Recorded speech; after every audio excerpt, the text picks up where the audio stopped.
Welcome back for another deep dive. Mm. Today we're going to be looking at this really fascinating book. It explores a connection between sex love and the pursuit of spiritual enlightenment. Yeah.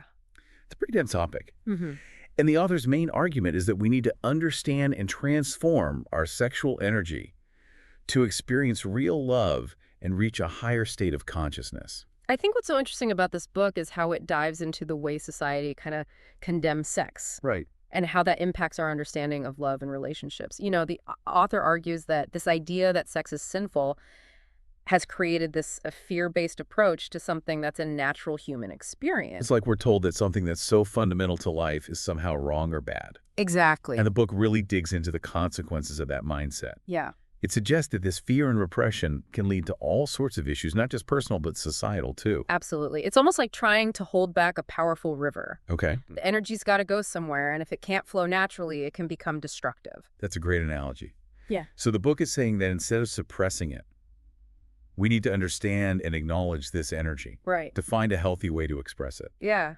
And that leads to another really fascinating concept in the book, the ego. Okay. The author suggests that our ego, with its focus on separation, it's actually a major obstacle when it comes to experiencing true love. That's that constant battle between me and you. Exactly. It's like the ego's always trying to protect itself, to maintain its own little boundaries. Which kind of prevents us from fully opening up and merging with another person. Right. And that sense of oneness that the book talks about, that's what true love really is. So the author's challenging us to kind of step outside of our ego, To dissolve those boundaries. see the interconnectedness of everything. Absolutely. It's a big shift in perspective. Yeah, it's like going from feeling totally isolated to recognizing that we're all part of something much bigger. Exactly. And the book goes even deeper into this idea of interconnectedness when it explores the three levels of sexual experience: Yeah. physical, psychological, and spiritual.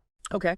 And the author argues that most of us, unfortunately, we kind of get stuck at that physical level. Yeah. We miss out on these deeper dimensions of sexuality. So it's like we're only scratching the surface. Yeah, we're comfortable with the familiar, but there's a whole universe of experience waiting to be explored. And the book's saying that those deeper levels, the psychological and the spiritual, that's where real personal growth and even spiritual awakening can happen. That's where it gets really interesting. This is where the book introduces this idea of spiritual sex. Okay. It's kind of challenging the way we usually think about sex and its potential. So what does that even mean, spiritual sex? Well, the book suggests that if we approach sex with a certain awareness and technique, Mm-hmm. it can actually become a path to experiencing samadhi. Samadhi. I'm not familiar with that term. Yeah, it might sound a bit esoteric, but basically it's a state of pure consciousness Mm. where the separation between you, the observer, and what you're observing disappears. So like a complete absorption. Exactly. It's a Yeah. state of pure awareness. It's merging with the very essence of existence. That's pretty intense. The book uses this really interesting analogy to explain it. Imagine a lump of coal transforming into a diamond under immense heat and pressure. Yeah.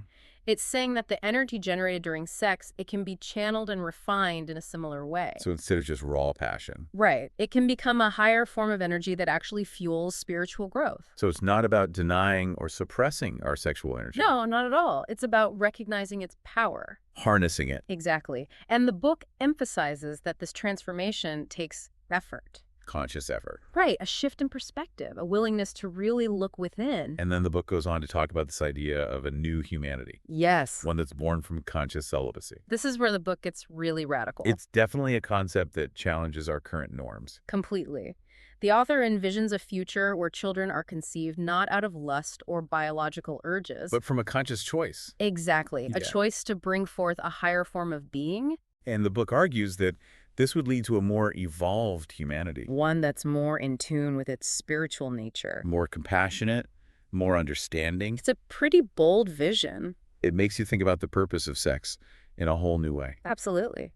The book invites us to question our assumptions. Not just see it as for pleasure or reproduction. Right. But as a force that can drive our spiritual evolution. It all comes back to this idea of transcending the ego to experience true love. That's a central theme throughout the book. The ego, that sense of separateness. The book argues that's the biggest obstacle to real connection. When we're so caught up in our own needs, Yeah. our own desires. That me versus your mentality, It makes genuine love impossible. because we're not truly open to merging with another person. We're holding ourselves back with those boundaries, those walls we've built up. And the book says we need to break those walls down. Dissolve those boundaries. Recognize that interconnectedness, It's about realizing our separateness is an illusion. which is a pretty profound concept. It requires real self-awareness. A willingness to let go of that attachment to the individual self. And the book offers some guidance on how to actually start that process.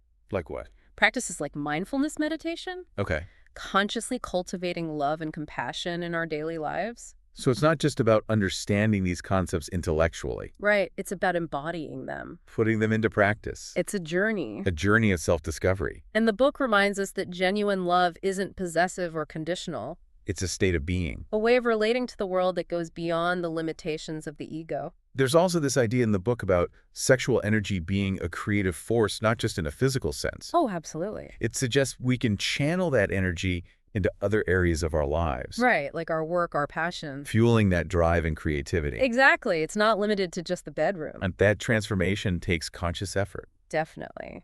It's about being mindful of our desires Understanding what's driving us. and then choosing how to direct that energy. The book uses this analogy of a river. Okay.